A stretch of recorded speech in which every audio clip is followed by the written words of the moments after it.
Hi everyone, welcome to Roshni sfoodnlife. എന്തൊക്കെയാണ് എല്ലാവർക്കും വിശേഷങ്ങളൊക്കെ? സുഖമായിട്ടിരിക്കുന്നു എല്ലാവരും. അപ്പോൾ ഇവിടെ ഞങ്ങൾ സുഖമായിട്ടിരിക്കുന്നു, കുഴപ്പമൊന്നുമില്ല, ഹാപ്പിയാണ്.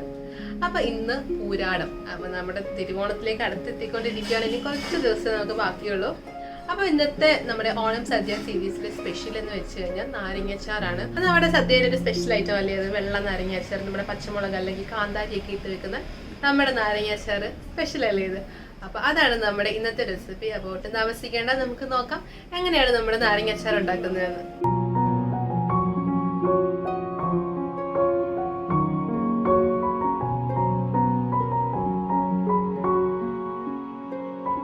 അപ്പം നമ്മുടെ കരുനാരങ്ങ അച്ചാർ റെഡിയാക്കാനായിട്ടുള്ള ഇൻഗ്രീഡിയൻസ് ഒക്കെ ഞാനിവിടെ എടുത്തു വെച്ചിട്ടുണ്ട്. അപ്പോൾ ആദ്യം തന്നെ നമ്മുടെ നാരങ്ങ, അതായത് കരുനാരങ്ങ ഞാനിപ്പം തൊലി ചെത്തി കളഞ്ഞ കേട്ടോ. അപ്പം ഞാൻ എൻ്റെ മഞ്ഞത്തൊലിയും അതോടെ കുറച്ച് ആ വെള്ളയും കൂടെ ചേർത്തങ്ങ് ചെത്തു വന്നാൽ ഒരുപാടങ്ങ് വെള്ളം മൊത്തം കളയാൻ നിൽക്കണ്ട കേട്ടോ. അപ്പം നമ്മൾ അച്ചാർ ഇടുന്ന സമയത്ത് വിട്ടുപോകും, അലുത്തലുത്ത് പോകാനുള്ള സാധ്യതയുണ്ട്. അതുകൊണ്ട് ഒരുപാട് അങ്ങ് ചേർത്ത് വെട്ടണ്ട, എന്നാലും അത്യാവശ്യം വെള്ളം പോകുന്ന രീതിയിൽ നമുക്ക് ചെത്തിയെടുക്കാം. അതുപോലെ തന്നെ ചിലരാണെങ്കിൽ നമ്മുടെ തൊലി കളയാതെ തന്നെ വെക്കുന്നവരും ഉണ്ടോ. അപ്പൊ അങ്ങനെ വെക്കുന്നവരുണ്ടെങ്കിൽ നമ്മള് നാരങ്ങയെ ഒരു വെള്ളത്തിലിട്ട് നന്നായിട്ട് തിളപ്പിച്ചതിന് ശേഷം വെക്കുന്നതായിരിക്കും നല്ലത്. അതുപോലെ തന്നെ നാരങ്ങയുടെ നടുക്ക് വശത്ത് കുറച്ച് വെള്ള പാർട്ട് കാണും, അതും മാക്സിമം അങ്ങ് കട്ട് ചെയ്ത് കളഞ്ഞേക്കെ. അപ്പൊ എങ്കിൽ മാത്രമേ നമുക്ക് കയ്പ്പ് കഴിവതും കുറച്ച് നാരങ്ങാച്ചാർ ഇടാൻ പറ്റത്തുള്ളൂ. അപ്പൊ അതൊന്ന് ശ്രദ്ധിച്ചാൽ മതി. അപ്പൊ ഞാൻ എപ്പോഴും പ്രിഫർ ചെയ്യുന്നത് തൊലി ഇങ്ങനെ കട്ട് ചെയ്തിട്ട് ചെയ്യുന്നതാണ് കേട്ടോ. അപ്പൊ നമുക്ക് ഒട്ടും പേടിക്കണ്ട, തൊലിയുടെ കയ്പ്പ് എന്തായാലും ഇറങ്ങത്തില്ല. അപ്പൊ അതൊന്ന് ശ്രദ്ധിച്ചാൽ മാത്രം മതി. അപ്പം ബാക്കി ഇൻഗ്രീഡിയൻസ് എന്ന് വെച്ച് കഴിഞ്ഞാൽ ഞാനിവിടെ ഇഞ്ചി എടുത്തിട്ടുണ്ട്, ഒരു മീഡിയം സൈസ് ഇഞ്ചി ചെറുതായി അരിഞ്ഞെടുത്തിട്ടുണ്ട്.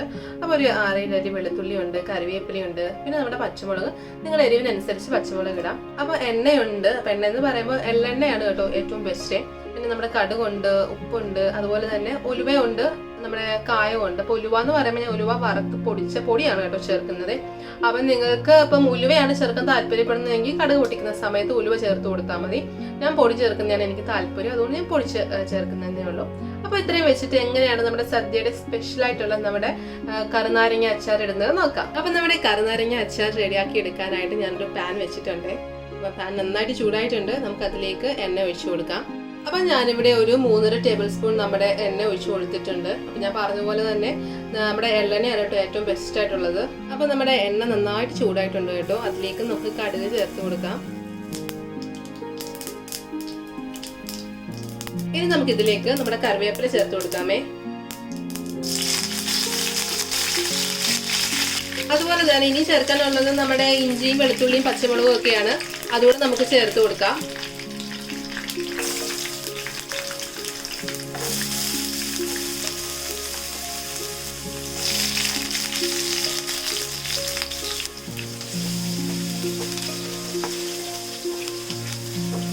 അപ്പൊ ഞാൻ നമ്മുടെ ഇഞ്ചിയും അതുപോലെ വെളുത്തുള്ളിയും പച്ചമുളകും ഒക്കെ ചേർത്തിട്ടുണ്ട്. അപ്പൊ നേരത്തെ ഞാൻ പറഞ്ഞിരുന്നു, എന്റെ ഡീറ്റെയിൽ ആയിട്ട് ഞാൻ പറഞ്ഞിട്ടുണ്ടായിരുന്നു. അത് മാത്രമേ ഡിസ്ക്രിപ്ഷൻ ബോക്സിൽ കൊടുത്തേക്കാം കേട്ടോ, ഡീറ്റെയിൽ ആയിട്ട് ഞാൻ കൊടുത്തേക്കാം.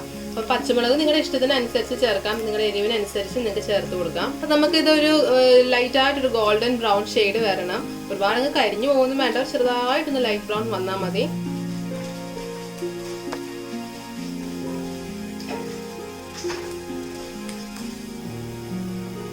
നമ്മുടെ ഉള്ളിയും നമ്മുടെ വെളുത്തുള്ളിയും ഇഞ്ചി എല്ലാം ഒരു ലൈറ്റ് ഗോൾഡൻ ഷെയ്ഡ് വന്നിട്ടുണ്ട്. ഈ സമയമാകുമ്പോൾ നമുക്ക് പൊടികളൊക്കെ ചേർത്ത് കൊടുക്കാമേ. അപ്പൊ നമുക്ക് ഒരു 1/4 ടീസ്പൂൺ നമ്മുടെ ഉലുവാപ്പൊടി ചേർത്ത് കൊടുക്കാം. അപ്പൊ ഞാൻ പറഞ്ഞല്ലോ ഉലുവ പൊടിയാണ് ഞാൻ ചേർക്കുന്നത്. അപ്പം പൊടിയല്ലാതെ ഉലുവയായിട്ട് ചേർക്കുന്നവരുണ്ടെങ്കിൽ കടുക് പൊട്ടിക്കുന്ന സമയത്ത് ചേർത്ത് കൊടുത്താൽ മതിയേ. അപ്പൊ ഇനി ചേർക്കാനുള്ളത് നമ്മുടെ കായമാണ്, അതും ഒരു 1/4 ടീസ്പൂൺ. അപ്പം കായത്തിന്റെ ടേസ്റ്റ് ഒക്കെ ചേർത്ത് ഒരുപാട് മുൻപിൽ നിൽക്കുന്ന ഇഷ്ടമാണ്, ചിലർക്ക് കുറച്ച് പിന്നിലോട്ട് നിൽക്കുന്നതാണ് ഇഷ്ടം. അപ്പൊ അതൊക്കെ ഒന്ന് നോക്കിയേക്കണം കേട്ടോ, നിങ്ങളുടെ ഇഷ്ടത്തിനനുസരിച്ച് ഒന്ന് ബാലൻസ് ചെയ്തേക്കണേ. അപ്പൊ ഞാനിവിടെ ഒരു 1/4 ടീസ്പൂൺ ചേർക്കുന്നുണ്ട്. ഇനി നമുക്ക് ആവശ്യത്തിനുള്ള ഉപ്പ് കൂടെ ചേർത്ത് കൊടുക്കാമേ. അപ്പൊ ഞാനിവിടെ 1 ടീസ്പൂൺ ഉപ്പ് ചേർക്കുന്നുണ്ട്. അപ്പം ഉപ്പ് വേണമെങ്കിൽ നമുക്ക് ടേസ്റ്റ് നോക്കിയിട്ട് കുറച്ചുകൂടെ ആഡ് ചെയ്യാം. പിന്നെ അപ്പൊ നമുക്ക് എന്തായാലും 1 ടീസ്പൂൺ ആഡ് ചെയ്ത് കൊടുക്കാം.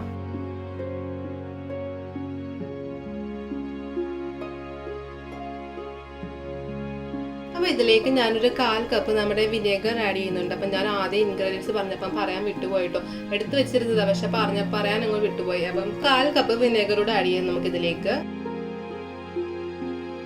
അപ്പൊ വേറൊരു കാര്യം എന്ന് വെച്ചാൽ ചിലർ മഞ്ഞൾപ്പൊടി ആഡ് ചെയ്യും, ഞാൻ മഞ്ഞൾപ്പൊടി ആഡ് ചെയ്യുന്നില്ല, അല്ലാതെ തന്നെയാണ് കേട്ടോ വെക്കുന്നത്. അപ്പൊ മഞ്ഞൾപ്പൊടി നിങ്ങൾക്ക് കുറച്ച് മഞ്ഞ നിറം വേണമെന്നുണ്ടെങ്കിൽ മഞ്ഞൾപ്പൊടി ആഡ് ചെയ്യാം. ഞാനിപ്പോൾ ആഡ് ചെയ്യുന്നില്ല. അപ്പൊ എന്ത് ചെയ്യും, നമ്മുടെ വിനെഗറും എല്ലാം കൂടെ ചേർന്ന് തിളയ്ക്കുന്നുണ്ട്. അപ്പൊ നന്നായിട്ട് തിളച്ച് കഴിയുമ്പോൾ നമുക്ക് നമ്മുടെ നാരങ്ങ ചേർത്ത് കൊടുക്കാം. അപ്പൊ നാരങ്ങ ചേർക്കുന്നതിന് മുമ്പ് ഒന്ന് സിമ്മിലാക്കി വെക്കോ അല്ലെങ്കിൽ ഓഫ് ചെയ്തിട്ടോ നിങ്ങൾക്ക് ചേർക്കാം.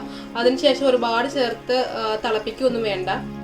അതുപോലെ തന്നെ വെള്ളം ചേർക്കുന്നവരുണ്ട്. അപ്പൊ ഞാനിവിടെ അധികം വെള്ളം ചേർക്കുന്നില്ല. അപ്പം എനിക്ക് വെള്ളം ചേർക്കാതെ തന്നെ വെക്കുന്നതാണ് കേട്ടോ ഇഷ്ടം. അപ്പം നിങ്ങൾക്ക് ഇനി വെള്ളം ചേർക്കണമെന്നുണ്ടെങ്കിൽ അപ്പം ചൂടുവെള്ളം ചേർക്കണം കേട്ടോ, അല്ലാതെ നമ്മുടെ പച്ചവെള്ളം ചേർക്കാതെ ചൂടുവെള്ളം ചേർത്താൽ മതി. അപ്പം വിനെഗർ ആഡ് ചെയ്യുന്ന സമയത്ത് തന്നെ ജസ്റ്റ് ചൂടുവെള്ളം കൂടെ ചേർത്താൽ മതി. അപ്പം കുറച്ചുകൂടെ ചാറായിട്ട് നിങ്ങൾക്ക് കിട്ടുവേ. അപ്പം എന്ത് ചെയ്ത് നന്നായിട്ട് തിളച്ചിട്ടുണ്ട്. നമുക്കൊന്ന് ഫ്ലെയിം കുറച്ച് വെച്ചിട്ട് നമ്മുടെ നാരങ്ങ ചേർത്ത് കൊടുക്കാം.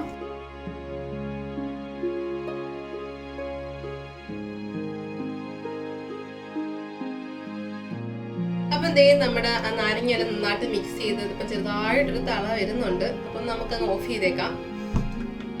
അപ്പം ഇത് ഇരുന്ന് തന്നെ ഇപ്പം നമ്മൾ ചെറുതായിട്ടല്ലേ അരിഞ്ഞത്. അപ്പം ഇരുന്ന് തന്നെ അങ്ങ് നന്നായിട്ട് അലിഞ്ഞ് ചേർന്നോളൂ. ഒരുപാട് നേരമൊന്നും വേണ്ടാന്നേ, ഇപ്പം തന്നെ ഇതങ്ങ് അലിത്തോളൂ. ഇപ്പം നിങ്ങൾക്ക് കണ്ടാൽ മനസ്സിലായില്ല. അപ്പം അത്ര നേരം ഇരുന്നപ്പം തന്നെ നന്നായിട്ട് അലിഞ്ഞ് ചേർന്നിട്ടുണ്ട്.